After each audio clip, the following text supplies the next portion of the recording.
Silken curtains trembled in the salt-tinged wind drifting from the Bosphorus, their pale folds glowing in the light of 100 oil lamps. The chamber was heavy with incense, its sweetness masking something sour that lingered in the corners. A princess, scarcely more than a girl, stood at the centre of a circle of women in embroidered veils. The jewels at her throat caught the light as if they burned, yet her hands, clenched tight against her robe, betrayed the tremor she tried to master. The air was hushed, but not with reverence. Whispers coiled like serpents among the gathered attendants, words not meant for the marble walls yet carried by them all the same. Rumours of forbidden liaisons, of nights hidden from the patriarch's gaze, of promises exchanged in the dark of cloisters. A gilded lattice door at the far end creaked, and every eye shifted. Behind it, unseen but known, men listened, bishops, eunuchs, and guards whose loyalty could be bought as swiftly as it could be betrayed.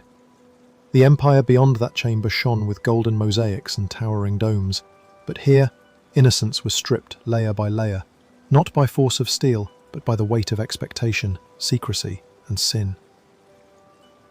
The princess lowered her gaze, not daring to meet the one who entered, yet the silence that followed carried the charge of accusation.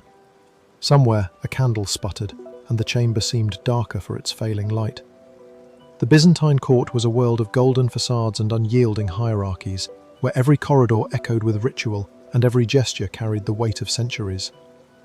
In the heart of Constantinople, the imperial palace stretched like a city within a city, its walls lined with marble mosaics that glittered even in shadow, its gardens perfumed by roses imported from distant Antioch.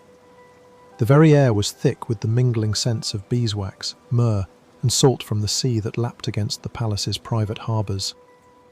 At dawn, the palace stirred with a choreography as precise as the liturgies in Hagia Sophia.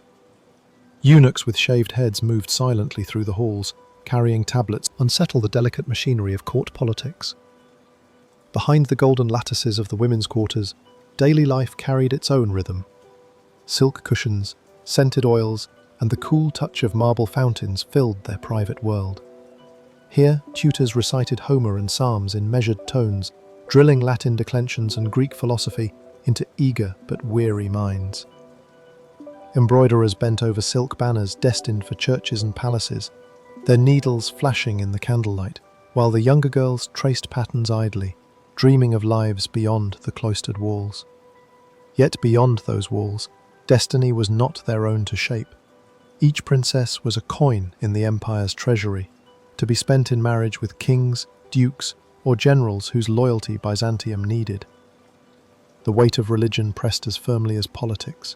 Patriarchs and confessors moved freely in their presence, their beards scented faintly of incense and wax.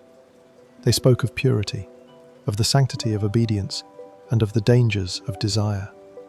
In sermons whispered at dawn, the girls were told their bodies were temples, their virtue a fortress against corruption. Yet these same sermons often came from lips that had seen too much and concealed more still. The boundaries between sacred duty and hidden transgression blurred under the gilded domes. The emperor's court glittered as the most sophisticated in the medieval world, where scholars debated Aristotle beside generals who had carved victory on distant battlefields. Feasts displayed peacocks roasted whole, their feathers reattached in radiant display, and wines flowed from silver pitchers as musicians plucked lutes and flutes in intricate harmonies. Yet at the high table, where the imperial family sat under a canopy of gold, silence lingered between words. A daughter's glance could betray disobedience. A faint smile could suggest alliances not yet spoken aloud. The innocence of these princesses, carefully guarded in sermons and ceremonies, existed only as a fragile fiction. Beneath the robes of silk and the jeweled girdles, they were young women breathing in the advantage. In the labyrinthine palace, secrets did not stay secrets, for the very walls seemed to breathe them out in echoes. A princess, known to the people as a flower of chastity, had been seen exchanging furtive glances with a man forbidden to her. Whether a court tutor, a foreign envoy, or a guard sworn to loyalty, the chronicles never name him with certainty. What is recorded is the ritual of concealment. Veils drawn more tightly, excuses prepared for sudden absences, prayers intoned in the chapel to cloak the restless heartbeat beneath embroidered silk. Each movement of hers became a risk, each step in a corridor a chance that eyes too sharp might notice. The Byzantine court was a stage where every gesture played to an audience of spies. Courtiers stood like statues beside pillars, but their ears caught everything. Servants knelt to adjust a hem, yet their eyes flicked upward, memorizing the softness of a glance. Even the icons gazed down in stillness, unblinking witnesses to the tremors of disobedience. In the women's quarters, laughter among the princesses was no longer innocent. Words of affection turned coded, names of saints invoked with strange fervour, as though the holy could mask the forbidden. A bracelet slipped from a sleeve bore not the insignia of the emperor, but a token wrought in plain iron, meaningful only to one heart. It was not love as sung in romances, but something sharper, carried out in the shadows where incense and fear mixed. When rumour reached the patriarch, the chamber filled with a silence heavier than stone. He spoke not of affection but of sin, of Eve's downfall echoing through the centuries, of the empire itself endangered by one young woman's desire. Bishops wrote letters in urgent tones, filled with phrases of purity and disgrace. The emperor, his face set like marble, called councils not to discuss the fate of armies but of a daughter whose body had become a battlefield of politics and faith. The scandal spread beyond the walls. Merchants in the forum whispered of it over bolts of silk. Monks in cloisters repeated it with the tremor of scandal in their voices, though their eyes betrayed unease, their golden tesserae catching the torchlight like broken fragments. The scandal, once whispered, had become a tide. It seeped through the harem, through the chapels, through the throne room itself, until the entire court breathed its bitter perfume.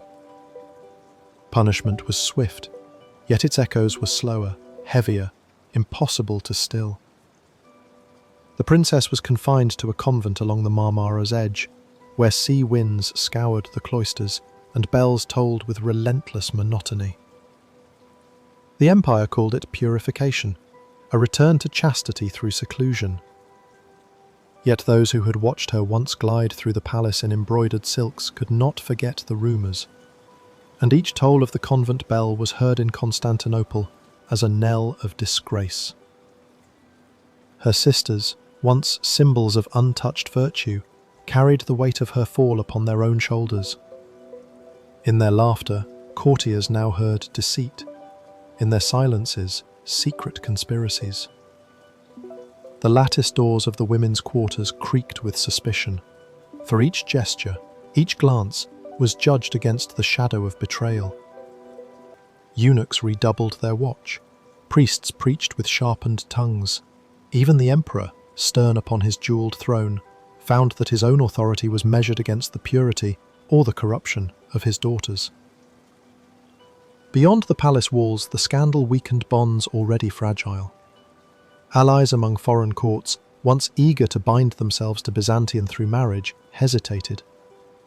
Proposals were delayed, ambassadors returned with excuses, and whispers reached even Rome and the Frankish courts. The purple-born daughters of Constantinople were not so innocent as their icons declared. The empire, glittering with ceremony, revealed fissures beneath its marble floors. Soldiers who had bled on the frontiers spoke bitterly of courtly sins while their pay was delayed. Merchants questioned why taxes grew heavier while the palace rotted with scandal. Monks, from Mount Athos to the deserts of Sinai, muttered scapegoat. The records contradict, each fragment shaped by the hand that copied it.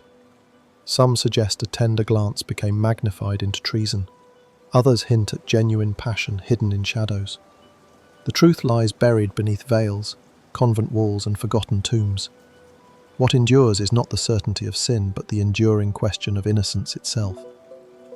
In Byzantium, where faith and politics were intertwined as tightly as the gold threads in imperial robes, could a woman born into purple ever truly belong to herself? Was her purity hers to guard, or the empire's to control, to display, to sacrifice when whispers demanded blood? The mosaics of Hagia Sophia still shine with divine radiance, their saints gazing with unblinking calm. Yet for those who look closely, the silence of those princesses lingers louder than any hymn. Their lives were woven into the fabric of an empire that demanded perfection, yet thrived on suspicion, that proclaimed sanctity, yet whispered scandal. And behind the gilded walls of Constantinople, innocence was never destroyed in a single act. It was eroded, grain by grain, until nothing remained but questions.